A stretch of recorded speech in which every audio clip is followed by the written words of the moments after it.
tarde a todos. Muito obrigado pela presença. Vou tentar falar sobre as atualidades e novas tecnologias no manejo do HLB. Bom, como a história é um pouco antiga, né? Lembro da nossa missão técnica do GECONSE em 2004. A gente deve muito ao GECONSE também de todo investimento, né, que nós fizemos nessa época eu era o presidente do GECONSE, surgiu o Green, eu falei assim, onde é que tem Green? Vamos ver, vamos lá na China, conhecer que eles conviviam lá com essa doença, né? Então, e lá nós conhecemos muita coisa, e voltamos de lá, aí nós tinha gente, né, como Deng Xiaoping, amigo aqui do nosso amigo Gilberto Tosati, né, que trabalhou, acho que na Flórida com ele, não foi isso, Gilberto? E o Deng era o coordenador lá de todo o programa de citricultura, e estavam lá tentando conviver com o Green, né? É uma pomar de Poncã, esse pomar deixou de existir brevemente, mas nós vimos coisas assim. Esse era um pomar final de linha, né, com Green, né? E de lá o grupo todo falou assim, olha, vamos mandar uma carta aqui mesmo da China, a gente chamou Carta da China, mandamos para todas as autoridades do Brasil, pedindo, erradiquem o quanto antes as plantas contaminadas, antes que a doença se espalhe, controlem os psilídeos. Isso foi em 2004. Em 2004, e depois disso recebemos muitos elogios, mas a instrução normativa, infelizmente, a gente sabe, aquilo que o Reinaldo comentou, a política demora muito, né? E nós veio só depois, em 2007, 3 anos após, é que começaram as erradicações. Então, a doença já se espalhou muito, né? E esse ponto é muito ruim para uma doença desse tipo, né?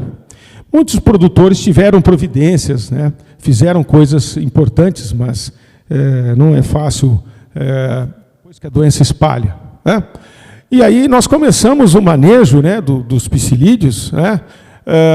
Nas fazendas, e de uma forma, fazíamos inspeção dos psilídeos, mas controlávamos como se fosse praga, não como vetor, né? Era se tivesse 5% dos ramos com psilídeo, fazia o controle, né? E foi assim que nós começamos. A frequência era esporádica, uma vez por mês. A gente não entendia nada de greening, né, na realidade, né? Sabíamos do problema todo, mas estava tudo aí. Depois de 2007, 2011, nós começamos a fazer pulverizações mais preventivas, mensais, quinzenais, em área total.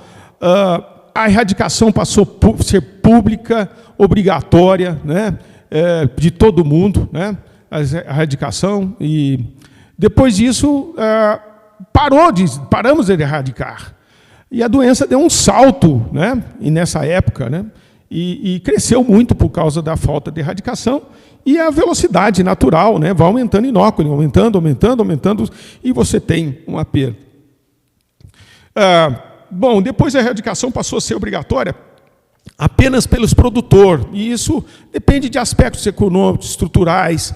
Tinha produtor que em 2009, 2010, não conhecia greening. Ali em Socorro, uma vez fiz uma visita lá com o pessoal da Arouca, e eles não conheciam greening na região da capital da Poncã, que era ali em Socorro, próximo de Bragança, aquela região toda ali, né? Enfim, a doença foi se espalhando em função disso, né? E hoje, né, pensando aqui na questão do greening, nós estamos com todas as ações, né, de inspeção, o manejo preventivo, semanal, pulverizações semanais, ou a cada dia, em ruas alternadas, alguém já está fazendo. Algumas regiões fazendo manejo coletivo, mas ainda nada muito uniforme, né? E a erradicação deixou de ser obrigatória, né? Bom, e temos vários desafios que todos estamos vivendo, né? Que é a população variável de psilídeos, nós estamos enfrentando isso muito bravo. Eu espero, né, que isso reduza naturalmente, isso é possível, né? Já houve anos em que a população de psilídeos já foi muito alta. Eu me lembro, trabalhando em Olambra, Aqui tem alguns colegas de Olambra 1, ali tinha uns pomares ali do Alfredo Bongers, ali do Chico Klein-Gunivik, ali próximo da balança, que era tanto psilídeo que a gente tinha que controlar, né? Isso em 89, 90, senão não saíam as brotações. Então isso dificulta muito a pensar no green, e vai continuar dessa forma, porque essa população sumiu, desapareceu, e eu espero que isso aconteça em breve, né? Agora, essa palestra que o Giovanni nos fez, a eficácia de transmissão com o maior número de psilídeos infectivos e de ovos infectivos, né, Giovanni? Algo terrível, né? Que a gente está vendo que esse processo está agravando à medida que aumenta o número de plantas contaminadas e também os psilídeos infectivos. Pomares abandonados, está cheio, né? Falta de colaboração dos vizinhos. Não é falta de colaboração, às vezes não tem condição, às vezes o seu vizinho não é citricultor, né? Às vezes o seu vizinho é produtor de muda de murta, né? Ele vende no caminhão aí as mudas de murta. Problemas econômicos, né? Resistência de inseticidas aos inseticidas comuns, muitas vezes pode acontecer também, né? Tolerância do inseto. Problemas de tecnologia de aplicação, isso é chave, né? Porque não é fácil atingir um bicho que vive escondido, né? nas brotações, fazendo posturas em locais. Parece que é difícil, né? Você atingir nas entranhas ali, não sei se o termo é esse, das novas brotações. Falha nas inspeções. Tem gente que não consegue enxergar ainda o psilídeo ou da forma, e tem aqueles que são caçadores de psilídeos, né? Que a gente precisa ter atenção. E muitas vezes nós deixamos esse inspetor fora. Tudo bem. Bom, agora, chegamos a uma situação que nós precisamos reduzir os prejuízos causados pela HLB. E isso nessa fase hoje, né, 2012 até hoje, nós estamos na convivência com a doença praticamente. Porque de 2012 para cá, realmente nós temos um inóculo muito grande, e nós estamos reduzindo para que não aumente a doença, né? Então, qual que é a tarefa que a gente, a Complant, se propôs? Fortalecer as plantas para reduzir os efeitos deletérios da infecção e manter a produtividade e a longevidade ao longo do tempo, né? Essa foi a proposta, né? Que muitos pomares, já em 2012, já tinham 27%, 30%, 50%, principalmente nessa região de Limeira. Então, não existia outra alternativa econômica a não ser tentar essa saída, né? Pelo todo o processo que estava em desenvolvimento. E algo bom está acontecendo, né? Então, felizmente, o manejo fisiológico chegou nessa época, né? Já em 2012 foi lançado oficialmente, vamos falar no Congresso Internacional de Citricultura na Espanha, em Valência. Nós apresentamos o primeiro trabalho de utilização de biorreguladores e nutrientes para tentar contornar os efeitos do greening, né? E nós temos, desde essa época, pomares que vocês estão ouvindo falar. Tivemos aqui o depoimento do Ernesto, do Reinaldo. Muitos citaram os exemplos, como aqui nós temos o Fábio Elton, que está aqui presente. Desculpe aqui. E em que enfrenta, essa aqui é uma foto tirada o mês passado, estava colhendo aqui, mês atrasado, estava colhendo a Vestim, 2.000 caixas por hectare, e essa Vestim tinha, em 2011, praticamente 50% das plantas com sintomas iniciais de HLB. Um nível muito alto. E ele começou a fazer os tratamentos e essas plantas resistiram. A Vestim e Swingle, né? A questão do porta-enxerto é muito importante, como a Milton falou, né? Os trifoliatas têm um pouco mais de tolerância, e os híbridos também. E alguns outros acreditam que vão surgir com maior tolerância, né? Então, nós temos esse caminho. E aqui eles estão ajudando. O desafio a formação de pomares novos, sim. Então, olha, nós estamos aqui, o Fábio, nesse pomar, com bastante plantas, aparentemente tudo sadio, mas tem um nível de infecção, que o Hamilton mostrou, até que elevado, você fala de 2, 3, às vezes algum talhão com um pouco mais, que é o caso da Natal, que é muito sensível.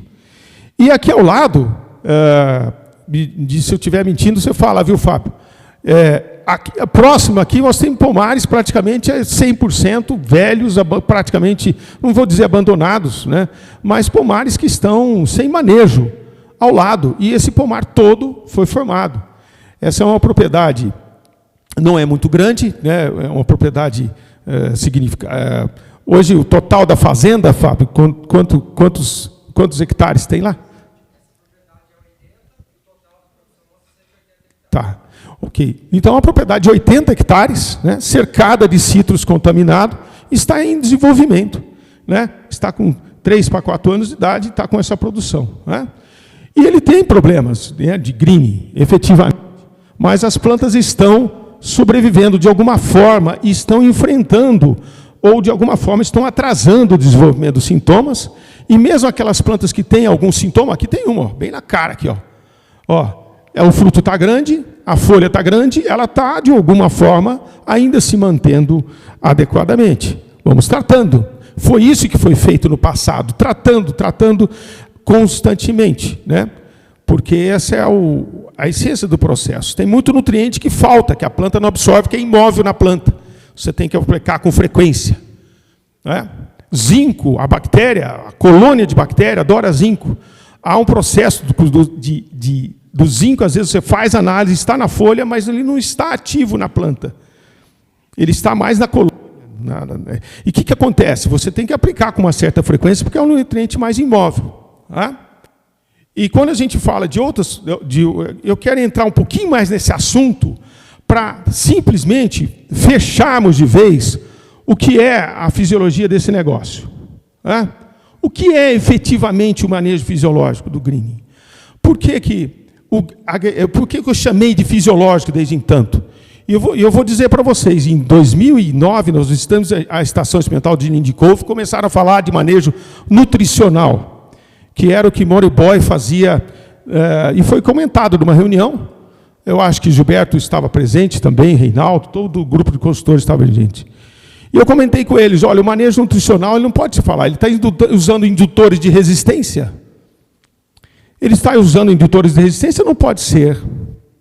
Você tem que pensar de uma maneira mais ampla, porque é uma doença fisiológica, uma doença que invade o sistema de circulação de seiva, que leva açúcar da folha e faz a fotossíntese, leva açúcar da folha para a raiz em desenvolvimento, leva açúcar para a folha, esse açúcar tem que dar energia para absorver nutrientes, leva substâncias de defesa também circulam por esse sistema. Os sistemas hormonais, hormônios todos circulam por esse sistema. E os hormônios são fundamentais no desenvolvimento de uma planta. Então, como é que se pode falar de manejo dessa forma? Né? E é uma doença sistêmica que impede tudo isso. Né? Ela atinge praticamente tudo. Né? Então, é uma doença sistêmica, que afeta vários aspectos da fisiologia da planta. Porque o fluema é que irriga tudo, dá energia, açúcar, substrato, nutriente, ele recircula nutrientes por toda a planta. E hormônios também. Então, esse é um processo que a gente tem que falar. E quando o Giovanni falou de esclerosada, é isso. Está todo entupido. Não é entupido literalmente, às vezes, pela bactéria. A bactéria não faz isso. Coloniza algumas partes da planta, mas é uma reação praticamente de imunidade que cria uma obstrução chamada calose. Mas o que é a calose? Foi a primeira questão que eu fiz. A calose é fundamental no desenvolvimento de uma planta.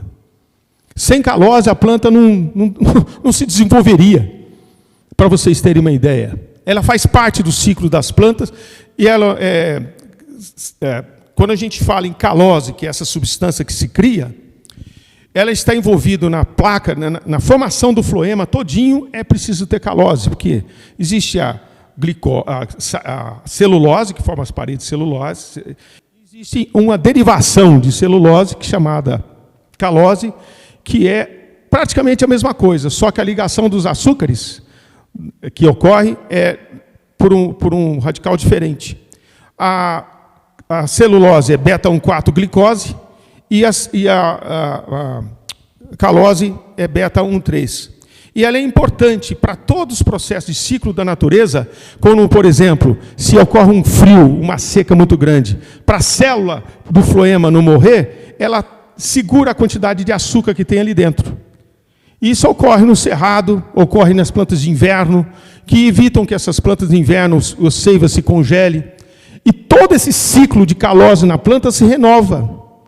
De uma hora para outra, ele para de funcionar. Ele se dissolve, por balanços hormonais, ele se modifica. Então, e que de repente vem uma primavera, uma planta de cerrado, está parecendo quase morta, ela fica toda linda, bonita. Porque volta a circular a seiva. Então, toda essa esclerose tem a ver com esses ciclos naturais da planta, e, no caso, provocado por uma infecção, que a gente pode pensar em como resolver esse problema. Então, nós fomos pensar no seguinte: onde que nós temos que pegar? Sempre foi esse processo de circulação de seiva. Porque sem seiva circulando, sem açúcar circulando, alimento circulando para a raiz, para fruto e tal, nada vira. Vocês estão vendo isso, a planta morre. A planta, o fruto cai. Não tem como, não vai nem água, porque nos fluxos de seiva do floema vai 90% da água do fruto. Tem americano que eu acho que é 100%. Não, tem xilema na casca. Vai água no xilema também, que é da ligação direta do solo até a folha.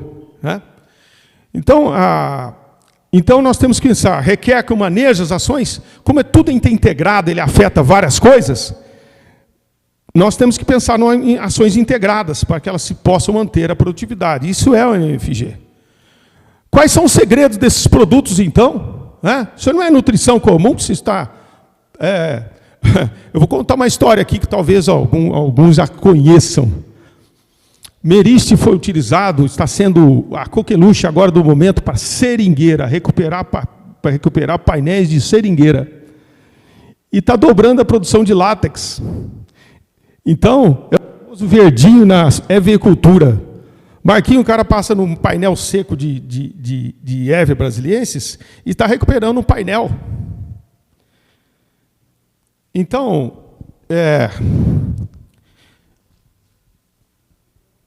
ele foi pensado em várias coisas.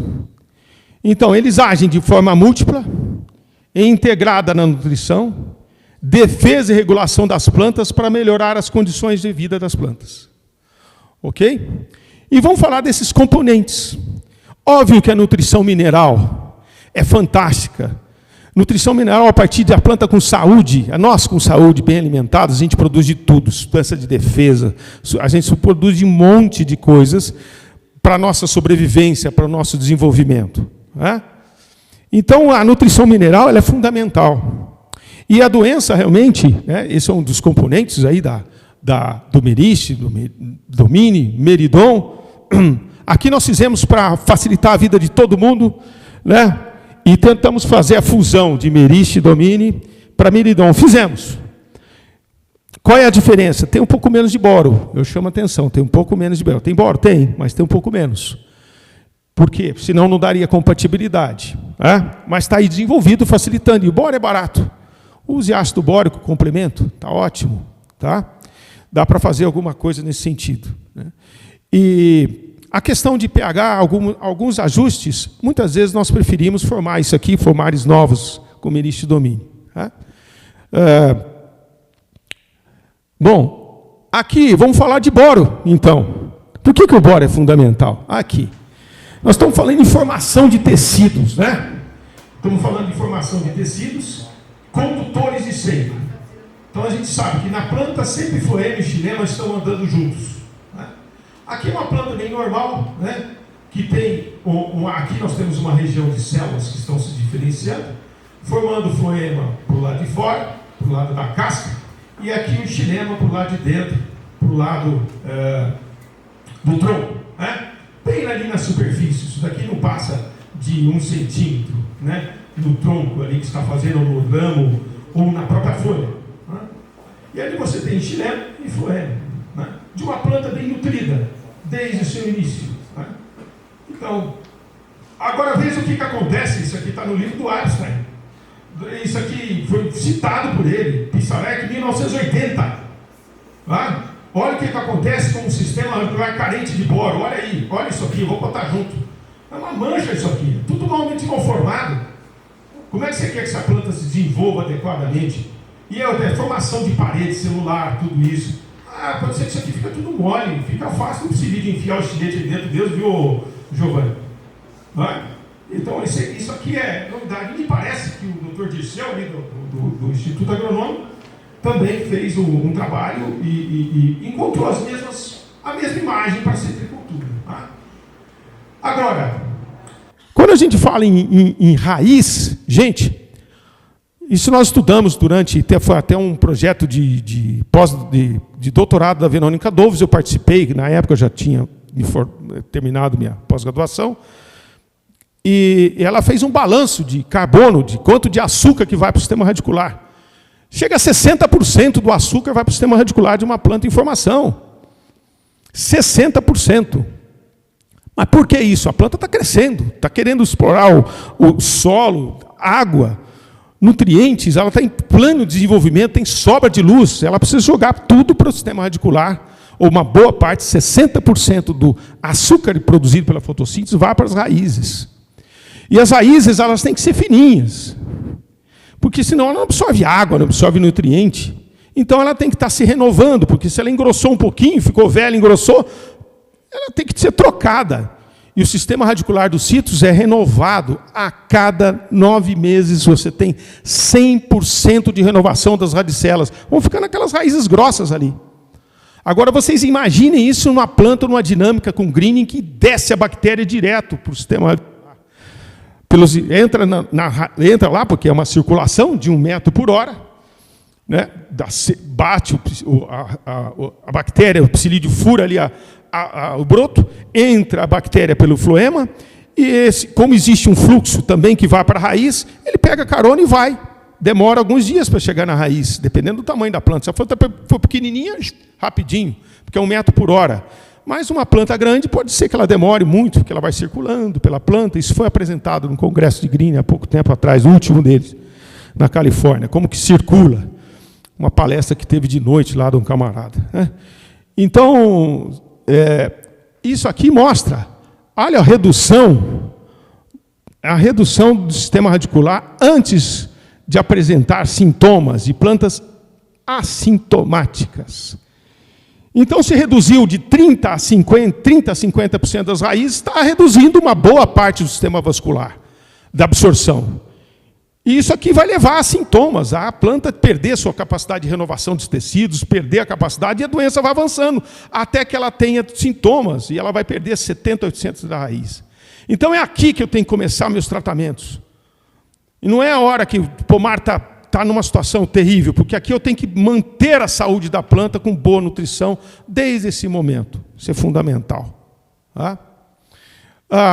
E que nutriente que falta? Aqui foi os primeiros trabalhos que nós fizemos com a Vanessa Sassini, que é filha do colega Edson Sassini, colega de um amigo, um pequeno citricultor aqui da região de Mogi-mirim.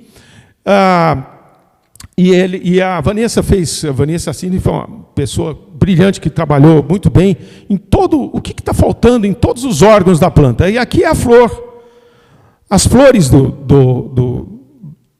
da planta, mudou o sistema aqui, agora não é mais assim, mas eu acho que eu até prefiro assim. O nível de nutrientes, olha assim, numa planta PCR negativo, né? Aqui de ferro, de manganês, de boro, aqui zinco deu um pouco menos, mas isso foi no trabalho dela para esse órgão, em outros órgãos falta zinco.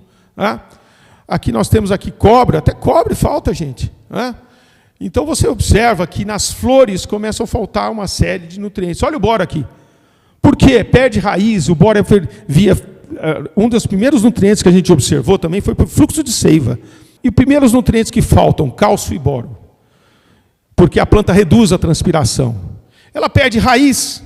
Se ela perde raiz, ela perde citocinina. Se ela perde citocinina, quem que vai abrir os estômatos?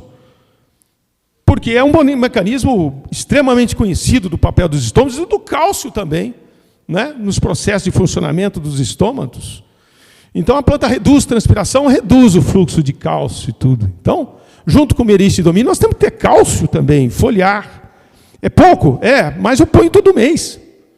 Tem que pôr, né? Porque senão você passa a ter problema aqui na formação da flor. E aí a gente começa a entender, agora eu estou fazendo no meu pós-doutorado toda a parte de anatomia, estou começando as lâminas agora. Mas isso aqui é um frutinho, aqui está parecendo um frutão, né? Mas olha o tamanho do meu dedo, para vocês terem uma ideia, né? Sabe aquelas bolinhas que vocês encontram logo depois da florada? Ela já está torta, já está deformada. E nós estamos vendo nos cortes anatômicos que as gemas que estão dando origem daquele ramo, já está com as células necrosadas e não tem nem xilema, nem floema ali. Porque não formou ainda aquela gema em desenvolvimento. É por quê? Porque não teve distribuição de nutrientes, não teve absorção, não teve difusão de nutrientes para a formação daqueles tecidos. Então você já tem células, que é um problema. Então aí a organogênese, o desenvolvimento de um órgão a partir de uma deficiência, é péssimo. Então você já tem fruto, eu comecei a tratar o fruto tá torto, mas ele já veio torto, meu amigo. Então nós estamos começando a antecipar os tratamentos para ver se ameniza. E felizmente parece que nós temos boas notícias sobre isso. Entre antes, na pré-florada, suprindo também. E nós vamos fazer, viu, Giovanni? Aqui eu vou fazer uma investigação. Faz tempo que a gente não para formar mais produto. Temos que formar um produto específico, pré-florescimento, para atender o problema do greening. Tá? Porque eu acho que é uma das coisas que nós vamos ter que trabalhar nos próximos anos aí. Para ver se a gente já deixa essa planta um pouquinho melhor em condições de gerar frutos bons para o desenvolvimento. Mas o fruto também se desenvolve depois que você supera, mesmo esse fruto torto, ele acaba se desenvolvendo. Tá? E aqui falar em raiz, gente, nós estamos olhando só a planta, o green está certo, de cima para baixo e tal. E eu vou fazer até uma meia-culpa, porque eu achei que sempre se resolvesse a circulação, resolveria tudo. Mas a gente está observando que os melhores pomares, os melhores manejos, estão nas mãos das fazendas que manejam melhor o seu solo. O manejo do solo e da entrada das raízes, e essa grandeza das raízes, é muito importante. E olha aqui. E a fertilidade é muito importante para isso. Aqui vocês têm uma ideia, do fundo vocês não vão ver, né, gente? Normalmente a gente pensa um sistema radicular, começa com bastante raiz em cima e vai descendo, tem menos raiz embaixo, certo? Ali está um solo da seguinte forma. O Jorginho, na área do Jorge Setoguchi, aí, antiga, uma foto antiga, ele não está aqui, está no conselho tutelar, ele falou que ia ter lá uma eleição. Mas é o seguinte, esse sistema radicular está invertido. Ele tem raiz a 40 centímetros de profundidade, 50 centímetros de profundidade tem um pouco de raiz, e aos 10 centímetros não tem raiz. Aí eu olhei aqui, isso tem a ver com fertilidade, porque a camada superficial estava com pH 4. Boro praticamente não tinha. Né? Olha ali os níveis de cálcio, aqui não é tão pouco cálcio não, a gente pensa, o cálcio é muito pouco, mas isso aqui não impede o crescimento de raiz. Né? Você pode ter mais, você vai crescer mais. E engraçado que aqui, por uma questão textural, os nutrientes ficaram mais em profundidade e as raízes cresceram onde tinha nutrientes. Né? Então, para mostrar que a fertilidade é que comanda. Mas não foi nós que descobrimos isso não, isso professor Dr. Coraci, quando é o Pedro, conheceu ele lá no departamento, você que trabalhou lá, Pedrão, que viu que a arquitetura do sistema radicular depende da fertilidade, que já faleceu há muito tempo, um fisiologista antigo do departamento de fisiologia vegetal do Instituto Agronômico. Então, isso é interessante a gente ver que nós precisamos cuidar. E olha, isso aqui é a foto aqui do colega, uma trincheira que nós abrimos ali no César Gráficos, já tem muitos anos. E você vê raiz por tudo. Né? Solos bem manejados, é isso aqui que vocês têm que ter de raiz. É isso aqui que o citricultor tem que saber, isso aqui que é a boca da planta, que vai lá do pé até o meio da rua, atravessando uma a outra. Tem estudos americanos que falam que é raiz a 10 metros, 20 metros. Dependendo da situação, você tem muita raiz. Mas nós temos que ter em profundidade também. Né? E aí eu quero ver a bactéria colonizar tudo de uma vez. Isso vai dar uma resistência. Morrer uma parte das raízes, porque o sistema de vaso é unicelular, gente.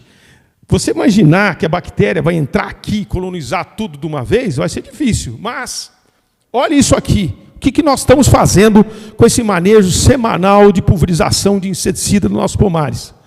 Está virando um vidro. De tamanha compactação que nós temos. E aí não tem aeração de solo, não tem infiltração de água no solo, de nutrientes também não tem. Então nós estamos tendo esse problema grave aqui do aspecto, do aspecto ligado à compactação. Você vê aqui que logo aqui na subcopa, essa planta já tinha chovido, tinha água aqui, as folhas estavam ainda murchas, a água não infiltra no solo. E nós temos aqui, nessa camada de 0 a 40 centímetros, praticamente sem raiz nenhuma, a raiz caiu aqui um pouquinho superficial, bem na serrapilheira aqui, vamos falar assim, da copa, e aqui em fundura não. E em profundidade apareceu um pouco de raiz. Quer dizer, que condição que nós estamos dando dentro para ter produtividade? Porque para pagar a conta tem que ter produtividade. Para ter produtividade tem que assimilar nutrientes, e quanto mais raiz, tem muito trabalho, eu apresentei isso com algum tempo atrás, uns estudos feitos em banana.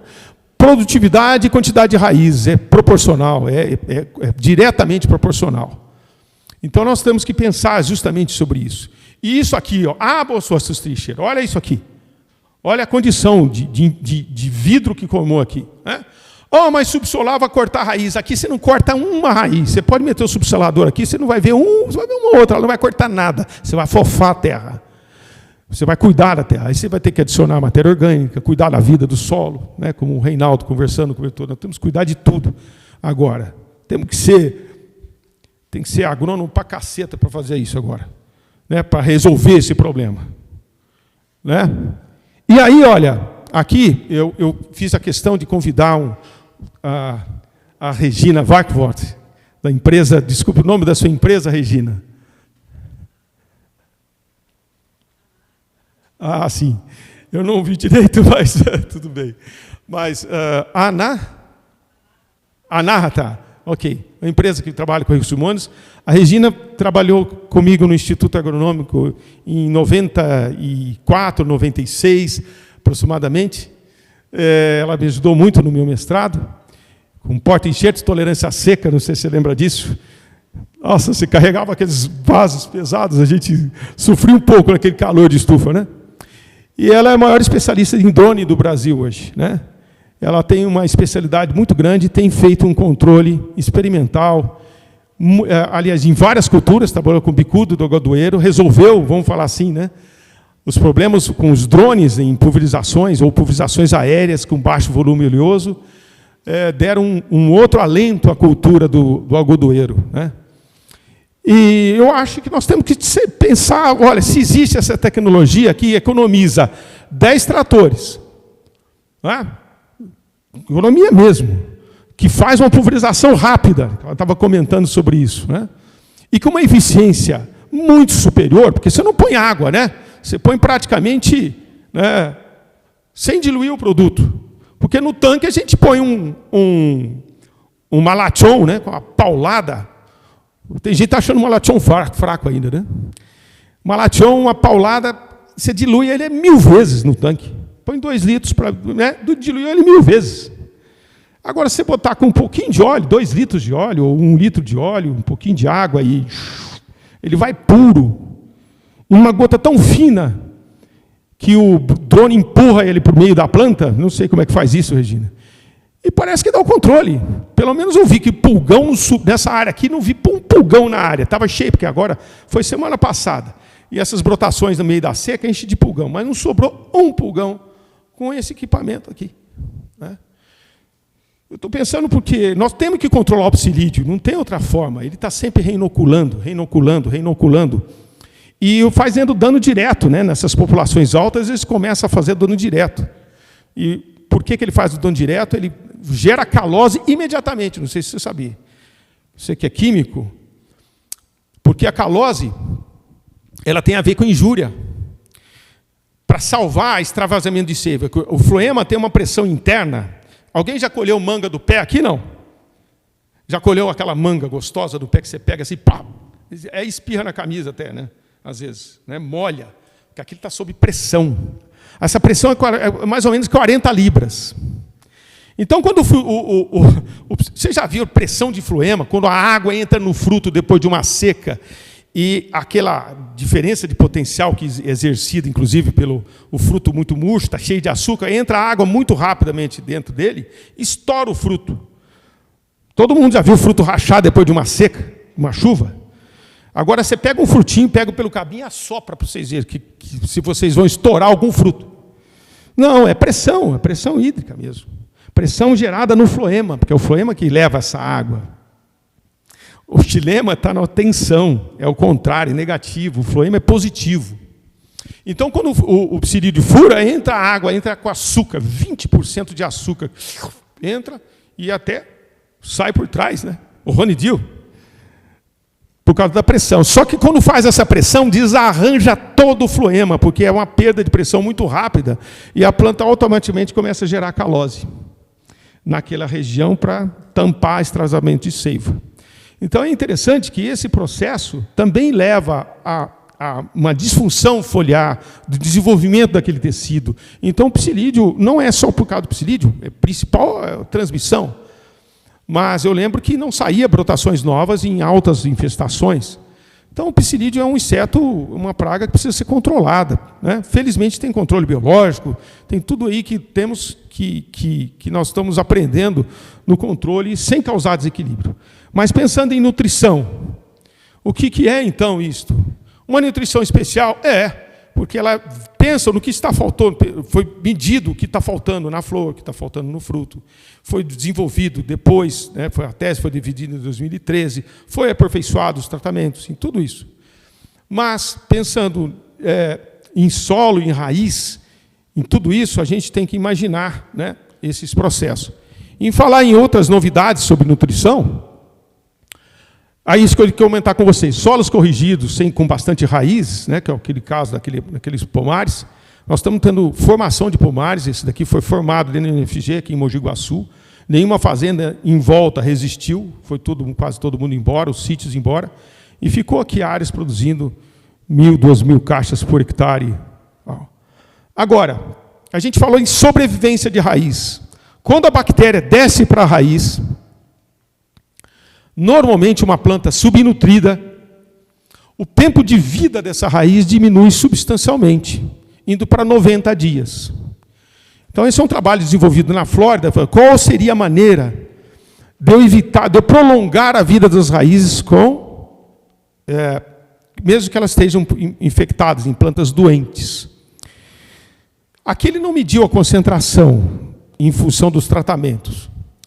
Mas a ideia é fantástica pelo seguinte: quando você tem uma planta renovando o seu sistema radicular, que morre a cada 90 dias, ao invés de morrer em 300 dias, que é o que está ali, ele morre a cada 90 dias. A planta está sempre gastando energia para recuperar a raiz.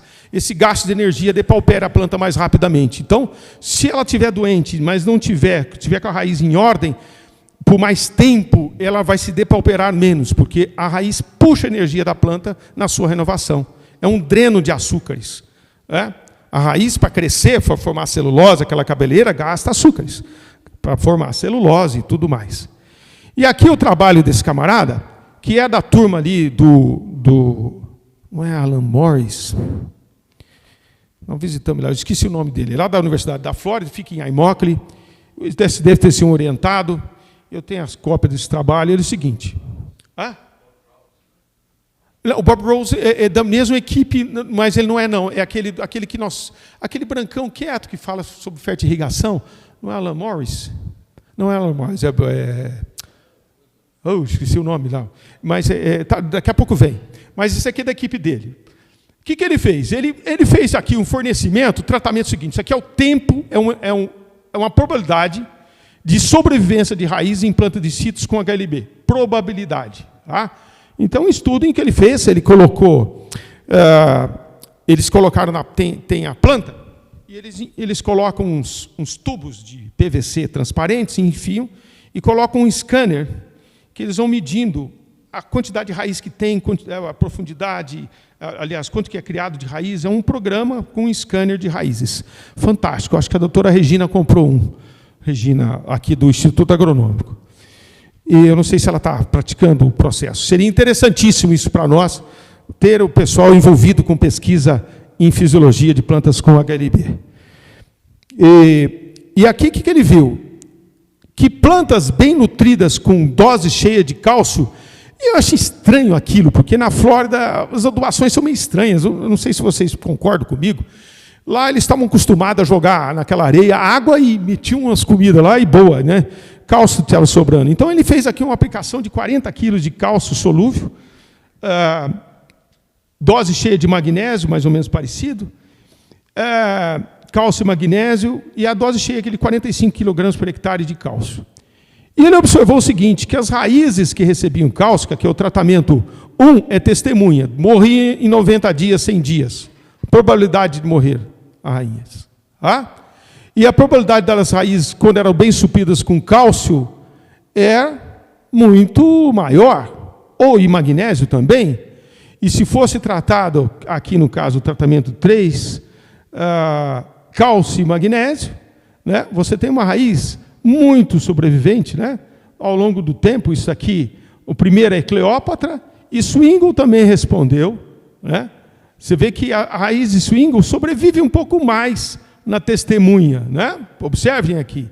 Por isso que nós temos uma relação direta do porta-enxerto com a absorção de nutrientes, a sobrevivência. Olha aqui o Swingle, né? Que tem ainda uma sobrevivência, uma probabilidade maior de sobrevivência. Enquanto que as plantas mais bem supridas com cálcio e magnésio, solos corrigidos em profundidade, as coisas caminham, né?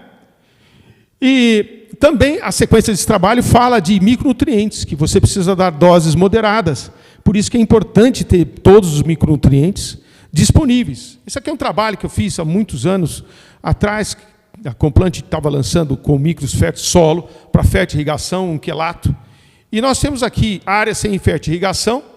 Por que eu falo? A fertirrigação acidifica. Uma besteira, não vou dizer besteira se você fizer errado. Se acidifica se você fizer errado a fértil. Mas se você não fizer a certo, você vai acidificar seu solo mais ainda. Por quê? A maioria aqui é agrônomo, tem experiência, gerentes e todos. O solo tem cálcio, magnésio, potássio, né, são as bases. A planta está absorvendo as bases. E está ficando o quê? Hidrogênio, outras bases, né? Está faltando hidrogênio, está ficando alumínio. E ela está absorvendo tudo. Se você não colocar, não repor os nutrientes, vai sobrar hidrogênio. E quanto mais hidrogênio, mais acidez. Então, ao longo do tempo, a não fazer a fertirrigação vai levar à acidez. Agora, depende do solo, depende da água, que você tem que medir. Né? Não estou falando categoricamente. Pode ser que teu solo... Não. Eu tenho na minha área, tem uma fazenda que o pH da água é 7,2. E eu tenho que usar ureia, não posso usar nitrado de cálcio, senão começa a subir tudo, né, o pH. Então eu tenho que usar equilibrado, ureia, nitrato de amônia, né, para equilibrar, porque senão o pH sobe muito ao longo do tempo. Então, fertirrigação é manejo adequado. Mas a formação de raízes depende da nutrição adequada. Ela tem que encontrar aqui boro, fundamentalmente, cálcio, né? Os micronutrientes, tem que ter uma certa... Se a gente fala que o boro fortalece a parede e o cobre não está fortalecendo as ligninas, então você tem que ter uma dose mínima ali também. Então a nutrição passou a ser um negócio interessantíssimo. E barato, é isso aí, ó. Você fertirrigação com micronutrientes. Bem feita. Tá? Então, passou o capítulo nutrição, né? que tem nesses produtos. Tem nutrição, e muita nutrição. E outra, só que você tem que aplicar com frequência, que você perdeu a raiz. Não adianta, e tem nutrientes que não saem da folha velha e vai para a folha nova. Então, você aplica com frequência. É a base, veio lá de trás, Moribó fez isso, mostrou benefícios. Todos mostram benefícios. Mas isso não se sustenta ao longo do tempo. Não, paga a conta mesmo, porque você mantém a árvore mais produtiva, hoje ele paga a conta. Um tratamento anual desses negócios aqui, ó, 10 pulverizações, 8, 10 pulverizações, dependendo do tamanho da planta, você não vai gastar mais do que R$ 2.500 por mês em planta grande. Pomar normal, de plantas de 30, 40 metros cúbicos por ano. Antigamente a turma mandava brasa, por quê? Porque a laranja custava R$14, posta na indústria. Então, mas eu não tinha outro jeito de falar. Eu falava, tem que ser, tem que ser, tem que ser. Por que tem que ser? Porque tem que ser, porque é a fisiologia, não posso contrariar a fisiologia. Tem que fazer a coisa correta. Infelizmente, algumas pessoas desafiaram e foram atrás e viram seus pomares melhorar a produtividade. Que a planta sadia que vai pagar a conta, não é aquela planta doente, ferrada, não. É a planta sadia que vai pagar a sua conta. Ela que vai ter que retornar o capital. Agora, o outro componente, defesa de plantas. Que é um dos componentes fundamentais. Porque as plantas têm... desculpa, estou voltando aqui.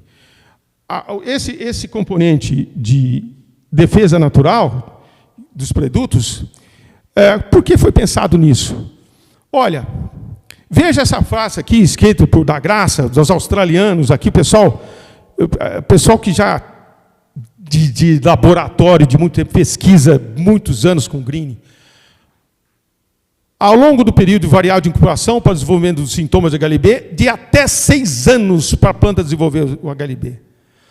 Isto sugere claramente que as plantas estão lutando contra a doença. O que leva os pesquisadores a explorar a imunidade inata contra a infecção de candidato. Existe a imunidade. A laranja-pera não tem, mas ela está aguentando ali o tranco durante um monte de tempo. Pode aguentar 1 ano, 2 anos, 6 meses, 3 meses. Nós vamos ajudá-la. Existem vários mecanismos pré-formados, estruturais, fibras, vasos condutores, bioquinfenóis, alcaloides, lactonas. Tudo isso vai estar em formação. Alguns mecanismos de defesa pós-formados, que isso aqui é foco desse processo. Os pré-formados têm a ver com a nutrição boa, né?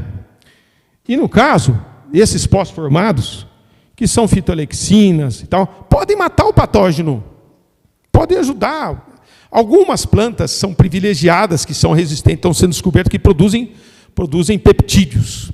Não é o caso dos Citrus sinensis, mas no limão caviar, né, aquele limão, eu vou mostrar, ele tem um sistema imunológico que ele produz uma substância que mata a bactéria. Mas você tem várias substâncias e que estão sendo mostradas na literatura, tem uma vastidão de literatura, estou disponível. Se alguém quiser, estiver interessado em pesquisar, saber o que funciona, eu tenho uma ampla literatura e não caberia colocar aqui, mas se alguém tiver curiosidade, a gente manda. Eu vou mostrar alguma coisa para frente, que pode inibir o crescimento da bactéria e melhorar a condição da planta, reduzindo a bactéria. Tanto que se você jogar um antibiótico na planta eficaz, um antibiótico eficaz vai matar essa bactéria dentro da planta, a planta volta a brotar. Claro. Se eu jogou um peptídeo adequado, joga, vai voltar.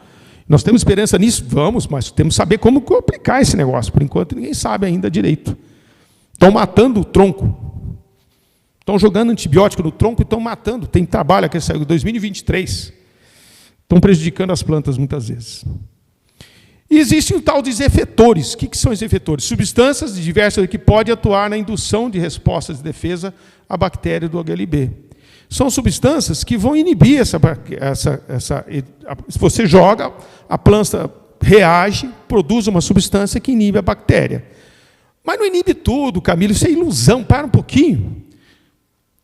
Nós temos que somar as forças de nutrição, de defesa, de controle do psilídeo. É uma integração de coisas.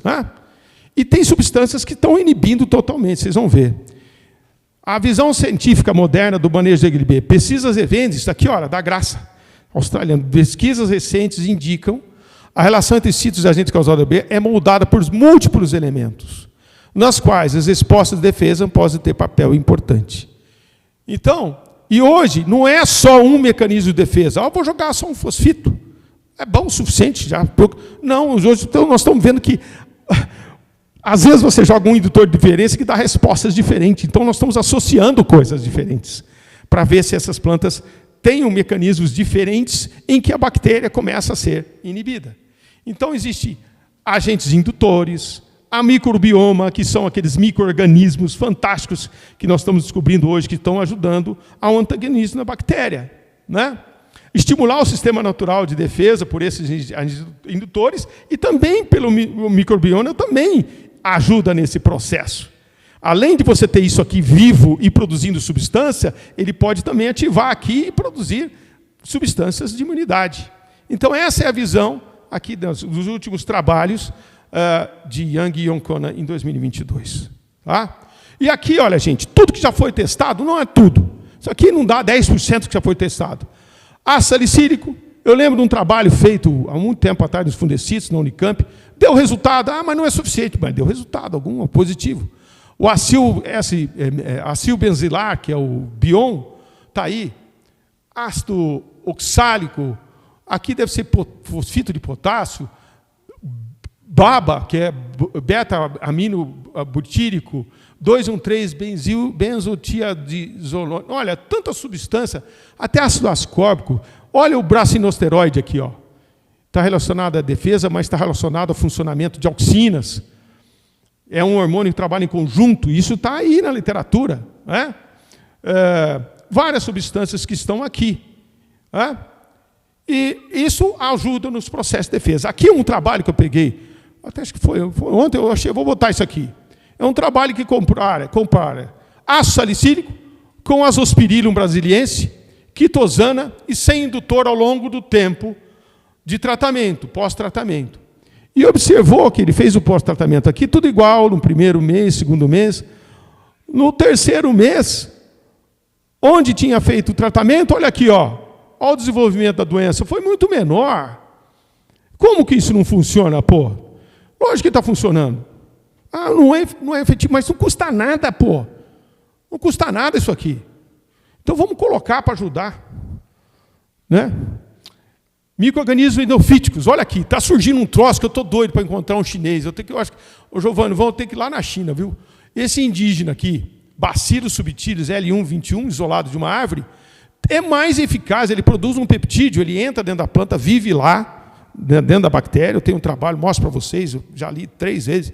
O bicho entra lá na planta e inibe a bactéria completamente. Mais que antibiótico. E antibiótico tem temperatura, tem isso, tem aquilo, tem aquilo, dificuldade de aplicar. Isso aqui não, entra endofítico. Está ajudando no controle. Quem sabe? Apareceu um negócio desse aqui, né? Parece que está indo bem. Só que os trabalhos parece que terminaram aqui. Eu não sei se terminaram ou se vão vir em surpresa com alguma coisa milagrosa ainda para frente. Pois não. É? Aí, ó, que beleza. Não é? Aqui, ó, os peptídeos. Esse Australian Figure também, produção de peptídeos antimicrobianos. Vamos tentar modificar as plantas que produzem esses peptídeos. Então, existe um caminho aí muito bonito de estudo, porque os americanos gastaram $1 bilhão e 300 milhões de dólares. Né? Essa chinesada também gastou dinheiro, tudo em conjunto, fizeram uns trabalhos interessantíssimos, em que estão levando, vão chegar lá, rapidinho, vocês não esperam, não, nós vamos chupar laranja até... né, meus netos vão chupar, né, os meus netos que ainda não têm. Está na hora de falar com aquela criançada. Dá uns exemplos. Né? Criar neto, pô. E aí a gente vai ver muita laranja aí para frente. Se Deus quiser, a luta vai continuar. Componentes com bioreguladores, com a ação de bioreguladores do MFG. Com a ação de bioreguladores. O que é esse tal de bioreguladores, o hormônio, tudo? O que é afetado o sistema radicular? O sistema vascular. O sistema vascular dos citros é afetado pela presença de bactéria no floema, que faz uma disfunção no floema. Beleza. Aí você pega um trabalho feito por um cara em uma planta, usando auxina, estimulação da atividade cambial. Cambial é aquela célula, vamos falar célula-tronco, que ela se diferencia em floema e xilema. Estimulação da atividade cambial por auxinas. Eu estou cego, eu escrevi isso aqui. Delma, aqui está escrito aqui, 1935. 1935. Eu descobri isso aqui num livro, que eu estou estudando agora, anatomia desse troço, de Plant Morphogenesis, que é o Kitajima está usando direto isso aqui. O livro do Kitajima, também ele formou em 50 e pouco, tem que usar o livro de 1960. Mas é o livro que ele usa. Ele fala assim, esse é o bom. Esse é o resto não serve, não, os antigos. Esse ele citou em 1960, um trabalho de 1935. Vou mostrar aqui. O controle da planta. Aqui nós temos as células de floema e a célula de xiema, normais, aqui. E aqui é onde aplicou auxina. Olha o que virou esse troço aqui de célula de floema. Olha a espessura desse troço, olha a atividade cambial. O que é isso, gente? E o que isso tem a ver com greening? Tem a ver tudo com greening. E as variedades resistentes que estão descobrindo aí, tolerantes, como o caso do Sugar Bell? Tem gente vendendo isso aqui nos Estados Unidos, parece que não é muito gostosa. Não está muito no gosto dos americanos, mas eles põem numa caixa bonita, assim, uma tangerina, e ela tem mais mecanismos de defesa, que faz aumento do acúmulo de compostos com atividade conhecida como aldeídos, terpenos, que são substâncias que estão inibindo a bactéria, essas substâncias.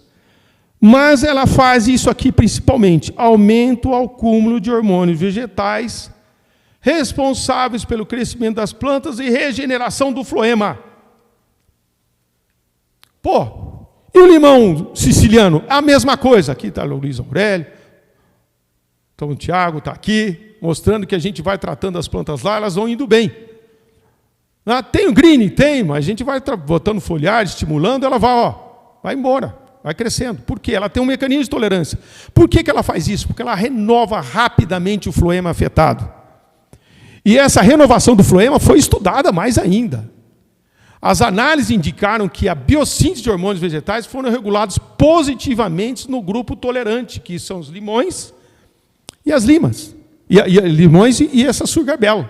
E aqui todo o modelo das plantas tolerantes e suscetíveis, em que ela aumenta a produção, que ela aumenta aqui no caso à esquerda, as tolerantes, aumenta a produção de citocininas, de auxinas, que são produzidas na planta como um todo, e vai renovando o sistema vascular, mesmo que alguma parte ele se perca no caminho, a planta renova. Ela está constantemente renovando o floema. Como é que ela renova o floema? O ramo vai engrossando, a folha vai engrossando, a atividade cambial está ali viva, produzindo novos vasos, até um determinado momento. Nos citros eu imaginei 7, 8 meses de atividade cambial, até o inverno entrar, mas hoje nas regiões quentes estou vendo que é mais frequente. Plantas novas, elas engrossam o tronco. O que é engrossar o tronco? Atividade cambial. Ela vai multiplicando as células e formando novos vasos, novinhos. Os velhos vão virando casca, vão virando cerne. Ela tem que ter vasos novos produzindo constantemente. Então, esse ponto é importante no processo que eu quero estar dizendo. Aí nós começamos, isso aqui é de 2012, primeiro ensaio que foi lá para coisa. Nós tínhamos uma ramo com greening, isso aqui é uma Natal em trifoliata, do Luiz Valim, na fazenda Girivá, em que eles pararam o greening, estava avançando muito, os outros pomares aumentaram. E aqui você vê um ramo com greening, a primeira brotação sem greening, a segunda brotação com folhas ótimas, e simplesmente por essas ações de renovação. Nutrição não faz isso. E aqui, eu falava que essa fotossegmento é um estímulo ao desenvolvimento de novos floemas. Aqui nós tínhamos um ramo de Verona. Tem um colega aqui do Paulo Rangel. Quem que é, por favor? Olha lá. Há quantos anos? Ele também nessa época, viu? Desde esse tempo lá, estimulando as plantas deles. E renovando. Isso aqui é o pomar do Paulo Rangel. Tinha um ramo com greening, né? Isso aqui é a Fazenda Mirante. Tinha um ramo com greening, né, de W. Murcott. E a W. Murcott é uma variedade que responde muito bem. Não são todas que dão esses efeitos, mas você vê eventualmente isso, um ramo com greening emitindo outro ramo com os frutos na ponta. Beleza. Aqui, Fábio, eu achei a foto que eu tive fotografado e não lembrava. Isso aqui lá no pomar do Fábio, um pomar novo que ele formou no meio, na fazenda antiga, que tinha um ramo com greening, depois soltou um broto e ele veio com os frutos maiores, aparentemente normais. porque voltou a circular a seiva. Mas isso vai acontecer sempre? Não. Isso depende da nutrição, da condição. Não sei do que depende, não sei. Algumas variedades isso é fácil de acontecer. Isso é uma exceção, vamos falar assim, dentro de um processo. A gente tenta manter a média geral. Tem plantas que vão morrer de greening. Tem plantas que vão para baixo. Por quê? É igual os indivíduos. Tem uns indivíduos que são meio fracos mesmo. E tem outros indivíduos que são mais fortes. Então, por mais que seja uma clonagem adequada, existem variações no solo, no que se alimentou, naquele microambiente, naquela biota que está envolvida. Existe uma série de coisas envolvidas, de competidores, de pragas que afetaram. Você quer ver destruir uma planta com HLB, ela ser atacada por podridão floral. Podridão floral dá uma alteração hormonal tão grande, amarela a planta inteira, parece que ela... parece que aquele... dá uma paulada. Então você tem interações terríveis. Leprose, que afeta todo o floema. Deixa o pomar atacar por leprose. Se a planta tem ingrina, você afeta o quê? A casca? Você afetou o floema. Não cai o fruto para a leprose também? Cai. Seca o galho. Tudo. Então, nós temos que ser hoje mais competentes, né? Então, isso aqui eu estou mostrando para ver que existe a composição hormonal do processo. E quanto tempo um hormônio age? É uma discussão que eu tenho eterno com o professor Paulo, porque ele trabalhava com uma aplicação em altas doses. Normalmente eu recomendo, a gente faz estimulação, que nós não podemos usar esses bioreguladores. Nós estamos fazendo uma estimulação por produtos mais naturais para tentar fazer a recuperação ao longo do tempo. E isso o que resulta? Com severidade da doença, né? Aqui os estudos feitos em vários experimentos, né? A severidade da doença em pomares não tratados aumenta mais rapidamente, tende a aumentar rapidamente, isso dividindo a planta em 6 partes e tudo. Há um aumento leve, você vê que esse aumento leve da severidade, né, é preocupante, a gente teria que reverter isso, né? Aqui, a produção de frutos da planta sadia, olha o benefício da planta sadia. Pô, cara, eu estou usando toda a estimulação na planta doente, eu estou estimulando na planta sadia. Isso aqui paga a conta. Eu quase que aumento a produção aqui, no geral do pomar, aqui deu um aumento maior, certo? Mas olha o que eu faço na planta doente. A planta doente, ela produz pouco, mas eu aumento um pouquinho mais.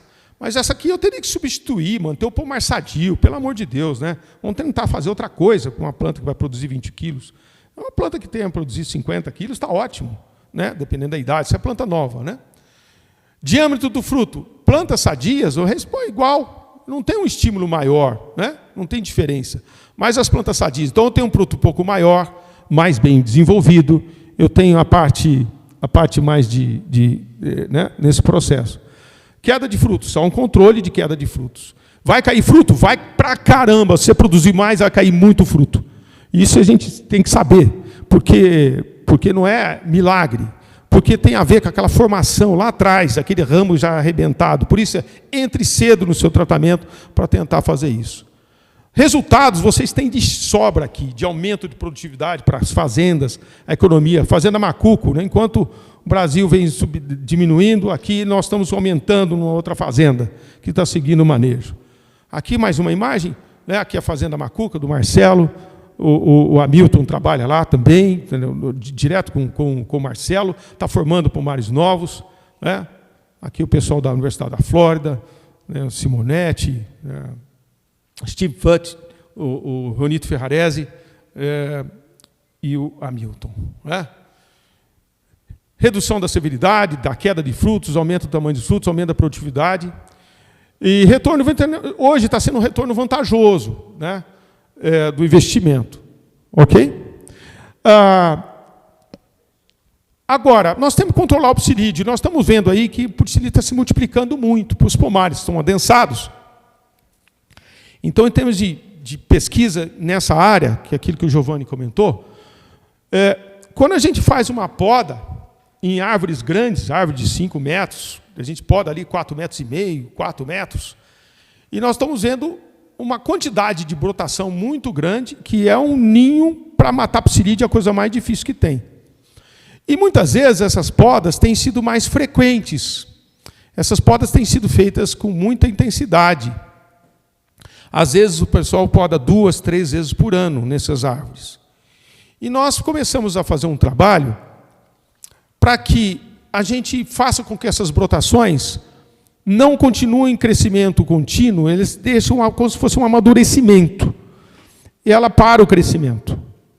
Então nós estamos reduzindo o crescimento dessa e fazendo com que a gente reduza esse processo. Nós começamos esse trabalho em pesquisa, o Ricardo ajudou muito. A gente começou a testar produtos que no passado se utilizava no tronco, hidrazida maleica, se pulverizava. Tinha outros, o pessoal pincelava ácido naftaleno acético, que é o NAA, né, no tronco para tentar inibir crescimento, e numa dificuldade tremenda, até que a gente descobriu que nós podemos fazer isso via foliar. E existem várias substâncias que podem ser feitas disso. Uma delas é o triclopir. E a gente conseguiu fazer com que nós mantivéssemos um pomar de limão que podávamos 4 a 5 vezes por ano para entrar à luz e dar frutos de exportação. Nós mantivemos esse pomar praticamente a 2,30 m, 2,5 m para colher com a mão, né? São áreas do Gibran, da empresa Gibran, que a gente conseguiu reduzir muito a infestação de psilídeos e também conseguimos reduzir o problema de colheita, reduzir o problema de excesso de brotações e qualidade de fruto. Porque a planta, ao invés de ela gastar de energia para crescer e muitas vezes sem frutos, ela amadurece esses ramos, às vezes dão flores, e a energia para o crescimento dos frutos, a absorção de nutrientes, ao invés de ir para o topo, vem para os frutos laterais. Então, uma aplicação simples de um custo muito barato, mas não é uma aplicação simples assim, não. Tem o período, estágio, tudo para ser feito. Eu precisaria saber se eu tenho algum tempinho para mostrar. Aí, ó, dando um excelente florescimento e frutificação. Aqui o resultado em Limão Tahiti, né, que está acontecendo, né? E em laranja-pera isso está indo muito bem hoje. O próprio Marcelo. Eu não sei se nós estamos sem internet aí no computador. Não tem a senha? Ah, não acessou aí? Ah, tá. Porque tire um filme para a gente ver essa aplicação aqui do como é que chama? De como é que seria feito esse tratamento. Mas como não é produto, eu falo que assim que é tecnologia, é conhecimento. O produto em si pode ser uma bomba ou pode ser um... Então a gente está tentando fazer o seguinte. Nós vamos passar uma data para quem tiver endereço, vamos passar uma data e organizar um treinamento online de como é que é feita essa parte, que em breve, acho que vai ser agora no mês de outubro mesmo, eu passo para vocês a data, para a gente discutir esse assunto, né? Eu fico lá, vocês de cara, e a gente vê essa técnica como funciona. Queria agradecer também à empresa São José, que permitiu o desenvolvimento também de tese a respeito, né? Em Limão Tahiti, um tempo, mas em Limão Siciliano, isso já faz algum tempo, né? E hoje a gente tem que fazer hoje nós estamos bem mais com mais dados de pesquisa dentro da universidade desenvolvendo esses trabalhos. Então nós estamos diminuindo as brotações, fazendo praticamente uma poda por ano, uma poda leve, diminuindo o custo de poda, diminuindo o custo de renovação dessas plantas, diminuindo a atratividade para os psilídeos. Tá? Muito obrigado a todos e espero ter contribuído, explicado mais a fundo os segredos aí do manejo fisiológico, quais são os seus fundamentos. Tem muito a melhorar, a gente sabe disso, mas é uma ferramenta que hoje, de um custo muito econômico, muito extremamente econômico, que pode ajudar a manutenção, a formação dos pomares, e que pode reverter isso em capital para vocês aplicarem mais coisas, e a gente, como é que fala? Vamos em frente, pessoal, vamos lá. Tá bom? Ok, obrigado pela atenção de vocês.